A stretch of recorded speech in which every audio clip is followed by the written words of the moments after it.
This week, brand mashups to boost customer experience. Could this be the future, we ask, of garage forecourts?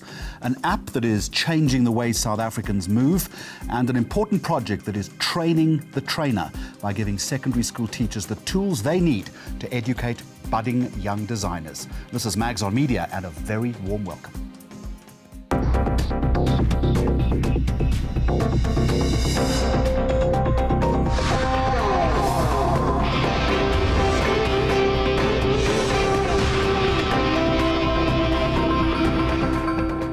All right, let me suggest this to you, that in order for a service station brand to survive these days, it's more about the offering beyond the tank and under the hood of the car. That challenge has been taken up by the Total brand that has seen fit to forge a partnership with one of Johannesburg's oldest niche stores. It's a clever idea, is it? Or is it high risk? Let's start the program this week with Totelo Zeka, who looks after sales and marketing for the Total brand. Let's talk a little bit about brand cooperation in the space that you're playing in. It's become increasingly important to your survival. Why is that?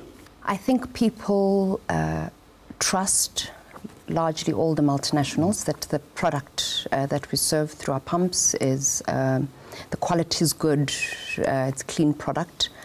And they're looking for a lot more. A service station is now a hub. It's now a place where you're offered convenience services. A lot of our stores in South Africa are in malls. And for a quick entrance and in and out, people use service stations. It's the in and out that I'm interested in. Have you been able to ascertain what garage shopping habits are? In other words, we pull up, we get our car filled and whatever else we need to do, but we have a precious 7-8 minutes. People don't want to wait. People are time-starved. So they use the service station, yes, to fill up, but to pick up on ends and odds. So what you'd find is at the end of the month, people would go grocery shopping with a big cart. However, during the month, they would use the service station as a top-up. In some markets, especially if you look at the townships, for example, for those people who are paid weekly, they actually use the service station to do their weekly grocery shopping. Sometimes just an impulse purchase as well, because we're too fidgety to sit behind the wheel of our car in order to wait, which is what you're capitalizing on. How then would you select your partners? Because it's not just Thrupps, and we'll talk about that in just a moment, but you have relationships with other brands as well. So the relationship we largely have is with famous brands, hence the Mug and Bean and the Wakaberry on our service stations, and now Thrupps. And it's a tripartite relationship that we have between Total, famous brands, and Thrupps. Let's talk about Thrupps. Not everybody knows the brand. It's a high-end grocery store. I think there's just one store in Johannesburg, just the one store in Johannesburg. Why would there be a fit between Total and Thrupps?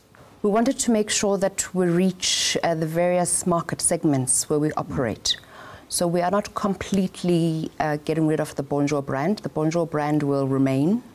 However, in high-end areas where people are looking for specialty products that Thrupps offers, we will have. So Senderwood was the best place to pilot it, which is where we are currently running the pilot. Let me put this to you, though, that it's a high-end luxury store. Surely there's a danger of alienating your broad base, but also damaging the perception as far as high-end consumers are concerned. Is it not a risk for both brands? No, I think, first of all, we don't want to position ourselves as the only fuel brand customers want to interact with. So we don't want to be seen as a low-end market brand. We are growing. And for Thrupps, I think it helped with scale. But what helps Total and Thrupps is the relationship with famous brands. Just very quickly, as we've been talking to you, we're also playing excerpts of your new television commercial. What's the thinking behind the TVC, and how is that speaking to this brand strategy right now? So you must have seen in the past year and a half that we've been enhancing the look and feel of our service stations. We're going more natural, being in tune with the environment. And Total is becoming a wonderland. You find various offers on a Total.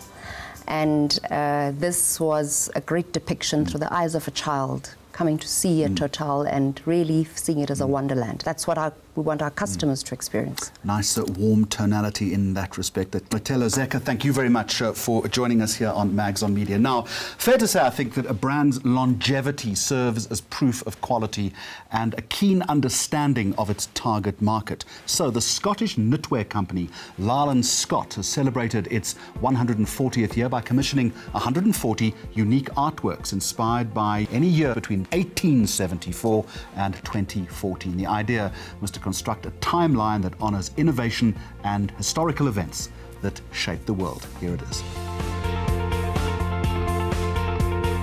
Hi, my name is Dave Levinson. I'm a comedian. To be a 140-year-old business in these days, some businesses last 5 years, 10 years, 20 years. So that's that quality that they've maintained throughout for 140 years. There aren't many companies. There actually are only a few companies that are that old. I've chosen the year 1962, Dr. No and the James Bond movie. I mean, just his suits alone and the way he styled the whole thing just made sense to me. So I chose that, and I'm glad I did. I'm Chris Valentine and I'm a freelance illustrator. I've got my own business called Valentine Design. Well, I would say that heritage is really synonymous with legacy. It's about what you're leaving behind, what you stand for. Okay, so initially I was going to do digital painting in Photoshop, but I've always enjoyed pencil drawing and portraits and stuff, so I decided to revert back to that. And basically I'm scanning all of those into the computer, compositing them all in Photoshop for colouring and finishing up, and yeah. My name's Stefan, last name Smits. I'm an artist and a freelance illustrator. I chose 2 years actually. I chose 1960, which is the year Alfred Hitchcock released his film Psycho in New York. And the other year I chose was 1906, the year that Einstein discovered the theory of relativity. The 140 celebration, I think it's a marvelous idea. I really think it's cool. The whole layout of the website is great. The way that it's executed is beautiful. Very big fan of Lyle Scott now. My name is Dumisi Bambo. I'm an art director. I chose year 1922, which is Wilbur Pete Henry. He was a striker for an American football team. My name is Kim. I'm originally from Durban, but I moved up to Johannesburg. I chose 1990. That was the year that I was born, and the description was when Mandela was freed. So it was quite a cool sort of merge. And it was 1932. That was when Lego came out for the first time.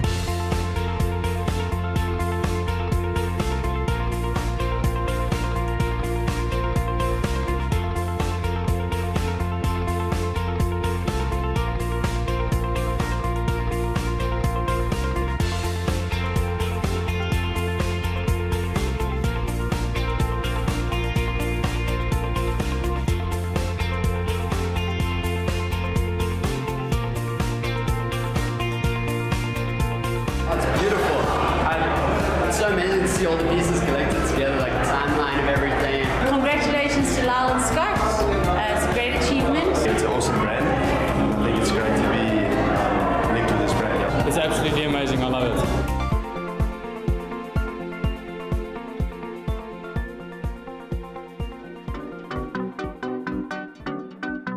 This is Mags on Media. Coming up in just a moment, a smart app that is changing the way we move around, and later an innovative training objective aimed at raising the standard of design teaching at secondary school level.